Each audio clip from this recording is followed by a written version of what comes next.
talking about Mr. Luxon speaking at Waitangi, a friend of mine was watching/listening to the show last night and heard the interview we did with Peri.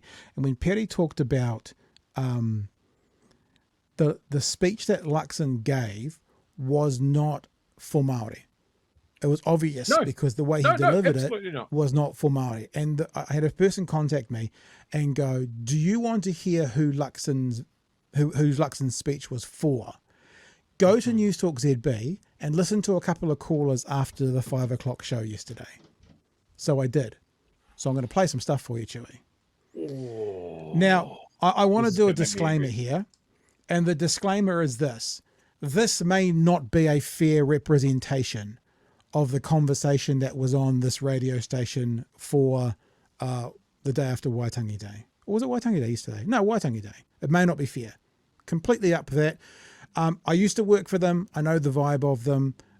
I've heard these conversations with me thousands of times. But my mate said to me, when you were talking to Peri, and he said that, I thought of this. So I went and had a look, and I grabbed some, and we're going to have a listen to them. So here's I've got 4 little clips for you. They're only 20 to 30 seconds each. They're going to be a couple of minutes, but I want you to hear. So the host, whose name is Tim, he's talking to people and asking, what do you think of the Prime Minister not writing a new speech for this? And this is the response that someone gave him when the question was posed or posted about the repetition of the speech. Have a listen to this. Strange that a Prime Minister wouldn't do a new speech, an entirely new speech. You can ring through, just as Grant has done. Hello. Yeah, Tim, now, what would you have, or what would your view have been if Luxon had said that worldwide, throughout history, 95% of the advancements in science, medicine and technology have been brought about by members of the white race, but the white race never gets any credit for that, and maybe they should. Oh, Jesus. I'm sorry I'm laughing. That's how bad it is. That's how bad. I got more. The call went on, and the host was talking to this caller about, did he really feel like he was, I'm watching the chat, did he really feel like he was, that hard off being part of the quote unquote white race? Have a listen. The white race is sort of blamed, basically. Anything that's wrong in the world is supposed to be the fault of the white race. Come and get and their nothing granddad. that's good is supposed to, because of the white race. So I think that was preceding the... Do you really feel that? Yes, I do. I mean... I don't feel that. Not everyone. I'm white. Not I everyone. don't feel that. Well, when I say don't feel that, you don't feel that some people say that, or because people do say that. Yeah, some people say that. People in his ratepayers group say that. Some people do say that. They People typically in his neighbourhood Facebook group say that. Typically referred to as filthy old racists. Those are the people who say that. I'm going to play you another one, yeah? This was a very straight up, this was the next call after it. And if people want to listen to this, 5 p.m. Newstalk ZB, you can do their week on demand. That's what I did.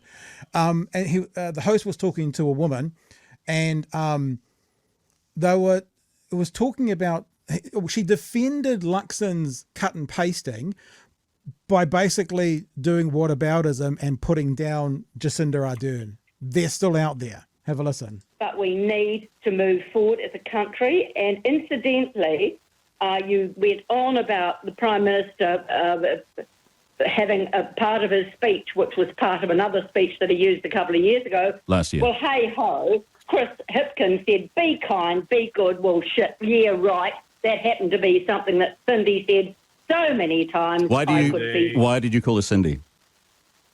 Because I can't stand her. And one more thing, because Tim is a great host, right? He's a guy that does weekend shifts, and he's very, very good. And he finished up the call with her beautifully. What happens, and I've talked to you guys about this before, when you get people, and I'll say who have that kind of ilk about them, I don't know if it's her in particular, who's saying we should be one people. What they're saying is you need to be like us.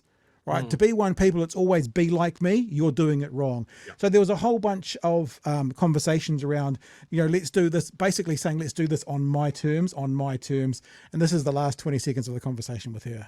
We are Kiwis.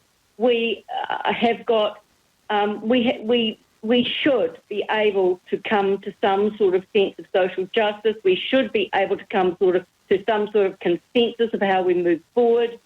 And I am very strong in believing that the good of New Zealand is at a very pivotal point at the moment. Okay, but it's so pivotal, but not pivotal enough to have an entirely new speech about it.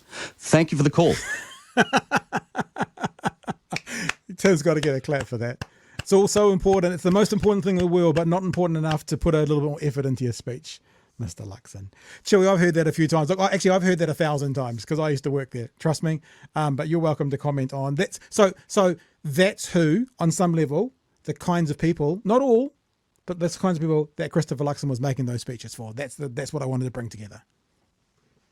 So we've heard from Barry from deepest, darkest fucking Southland and Karen there. Jesus.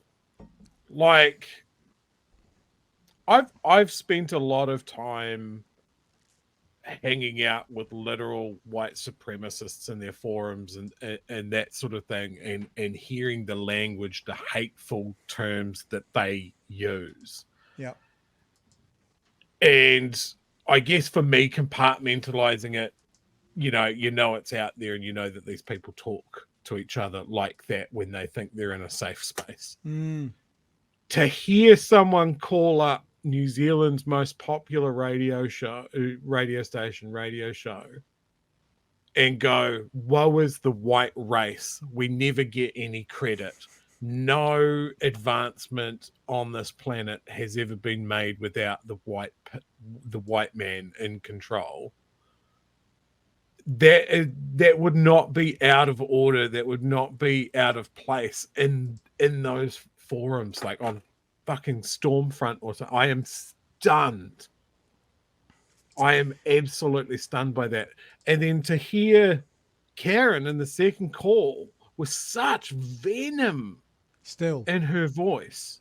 Yeah, but still. Over someone that hasn't been in the job for over a year now.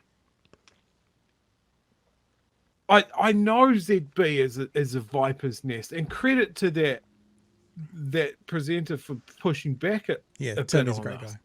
Like, I don't think I'd be able to find words if I was the person taking those calls. Do you know what? And I've talked about doing and how much I love talkback. I would have loved to have taken that call. I would have relished taking that call. That's why when I was a little do-nothing overnighter, right? So smallest audience, overnight, I was the most complained about host on Newstalk ZB.